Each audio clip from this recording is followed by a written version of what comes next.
Hi, everybody. My name's Marc Bates, and you've reached the Rabbit Room Apologetics podcast. Thanks for joining us. So, today's an interesting setup I've got. I put out this article and the accompanying video several days ago, and I presented it then to a group of theology students that I work with, and that we hashed it out. And there was some good back and forth on this. And I recorded the session, and what we're going to do here is give you a synopsis of that discussion. Not every point. It was a couple hours long, but just the highlights, let's say. And sometimes one person may be me, and sometimes the other person may be me. You're really not sure, hopefully, in here, because these were all very smart people in here.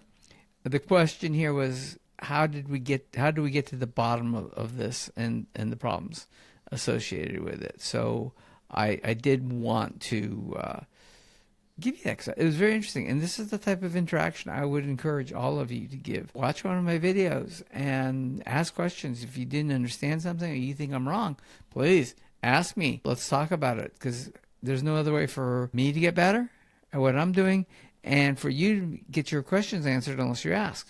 So with that in mind, we're going to go through, and I'm going to just talk to you about what's on here, and I'm just going to have the original article in here just so you can see it. But this was an interesting exercise, and I plan to do this for a lot of my more controversial articles and videos. So I hope you enjoy this concept. Okay, so what is the accepted myth? The accidental fall. Right? And most people believe the fall of humanity was a random accident that ruined a perfect plan. Almost everyone believes that the narrative of Genesis is merely a story about a foolish man making a simple mistake with a piece of fruit. You have likely been taught to view humanity's fall as a tragic accident. You picture a moment where Adam was tricked, catching the Creator by surprise. You might even think of Adam as a cartoon villain or a weak gardener. What is the historical pivot point here, though? It's the fact that there was a deliberate choice. Adam was undeceived. His action functioned as a calculated ethical decision. Here's the biblical glitch that shatters the simplified myth. Adam acted with a complete, sober understanding. His choice to consume the forbidden fruit functioned as a tragic, agonizing ethical dilemma that preserved the structural unity of the human race. So how do we deconstruct the transgression? Right? There's a crisis of solidarity here. Adam chooses relational solidarity with his wife over vocational fidelity to his Creator. To understand this, we must look at the exact nature of the first transgression. The biblical text places the primary responsibility for the fall squarely upon Adam. As the Apostle Paul writes, sin entered through the world through one man. That's Romans 5:12, right?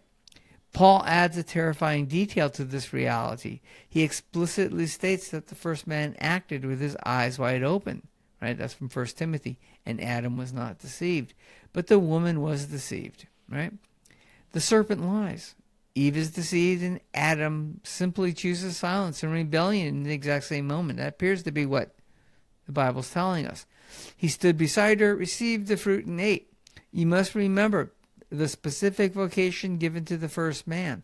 God placed Adam in the garden to serve and guard the holy mountain, right? The Hebrew verbs used are abad and shamar, the exact words used to describe the sacred duties of the Levitical priests in the tabernacle. Adam was the original high priest of the Edenic sanctuary. So when Eve ate the fruit, Adam was forced into an impossible crisis of covenant solidarity. He faced two clear choices. First, he could refuse the fruit, obey God, and accept the immediate consequence that his wife would die while he lived on without her. Second, he could take the fruit, eat it with her, and throw his lot in with hers in rebellion. He weighed the cost and chose to die with her rather than live without her. Holding two conflicting kingdom values in tension is incredibly difficult. God commanded him not to eat, but God also gave him his wife and the mandate to be fruitful and multiply. In that terrible instant, Adam intentionally chose relational solidarity over vocational fidelity. He loved his wife more than he feared God. Some thoughtful readers wonder if Adam was trying to cooperate with a bigger redemptive story. Did he eat the fruit to save the human race? Well, the Bible does not support that idea. God had already built redemption into his plan before the foundation of the world. The Apostle John confirms this reality, the Lamb who was slain from the creation of the world. Adam made redemption necessary for us. He lacked the power, the atoning blood, and the authority to redeem his fallen bride. If Adam had offered his own life to God in her place, humanity would still be cut off with only one human life left, with only one human left alive. So what is this new reality then that we're looking at? The tragic choice of Adam preserved the structural unity of the human race for future redemption. While his choice was undeniably sinful and brought cosmic ruin, it was also a providential necessity. From a purely consequential point of view, eating the fruit is what allowed the human race to continue and for the redemptive plan of God to unfold in his story. Why would the lamb have been, from the history of the world, why would the lamb have been slain unless there was a need for it, right?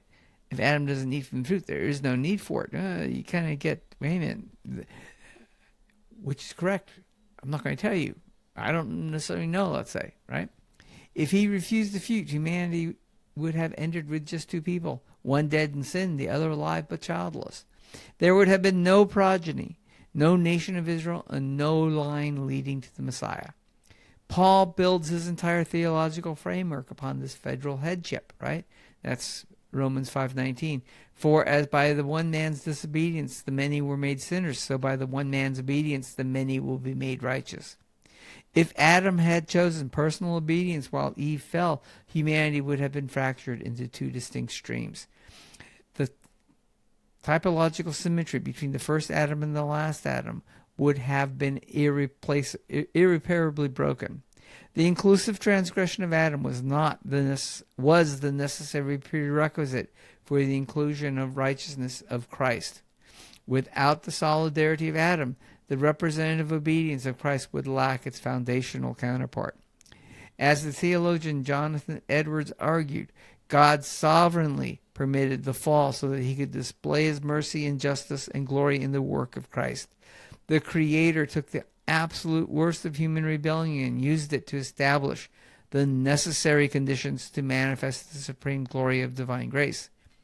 By stepping out of the Edenic sanctuary into the wilderness of exile, Adam knowingly set the stage for the arrival of the true priest king, the eternal Logos, who would finally tear the veil and become a unified redeemed humanity and welcome a unified redeemed humanity back into the eternal presence of God. Okay, so here's your call to action on this one. Join us here on this channel as we explore the deeper architecture of the biblical worldview. Subscribe to the channel, like this video. But on this one, you really need to go to the Substack, right? And you really need to read the page itself. And this is the article. It's the Edenic Dilemma, a dialogue on Adam's choice. So once again, I'm not telling you if I'm the inquirer or the theologian. Sometimes I'm one, sometimes I'm the other in this argument. But the idea here was just to give you the idea we had this give and take going back and forth. And this is just a small sample of that give and take. But this is what I like to bring to things. I like to bring ideas out that may be a little different and have people say, okay, let's talk about this. Let's see how this works.